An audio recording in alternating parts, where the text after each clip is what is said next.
Türkiye Bursları projesiyle dünyanın dört bir yanından on binlerce öğrencinin Türkiye'de eğitim hayali gerçekleştiriliyor. Yurtdışı Türkler ve Akraba Toplulukları Başkanı Abdullah Eren, bu eğitim kervanına katılmak isteyen Türkmen öğrenciler için Aşkabat'ta Türkmenistan Eğitim Bakanı, Kültür Bakanı ve Mahtumkulu Üniversitesi'nin rektör ve dekanlarıyla bir araya geldi. Türkiye'nin uluslararası markalarından biri olan Türkiye burslarına dünyanın farklı bölgelerinden her yıl 165 bin kişi başvuruyor.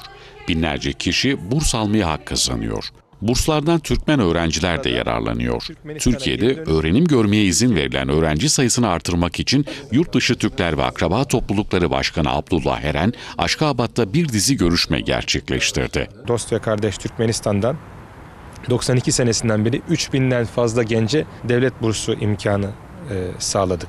Şu an Türkmenistan'dan Türkiye'de okuyan üniversite öğrenci sayısı 29 bin. Türkmen makamlarıyla yaptığımız görüşmelerde bu öğrenci sayısının artmasına ilişkin kendilerinden işbirliği taleplerimizi ilettik. 24-25 senesi içinde Türkmenistan'dan 524 öğrenci Türkiye burslarına başvurdu. İnşallah bu sene en az 100 öğrenciyi de burslandırmak istiyoruz. Türkiye'nin Aşkabat Büyükelçisi Ahmet Demirok'la görüşen Eren, ortak Türkmen Türk Okulu'nda da öğrencilerle bir araya geldi. YTB'nin ana misyonu Türk dünyası arasındaki birliği ve beraberliği sağlamak. Biz Türkmenistan'ı ayrılmaz bir parçamız olarak görüyoruz.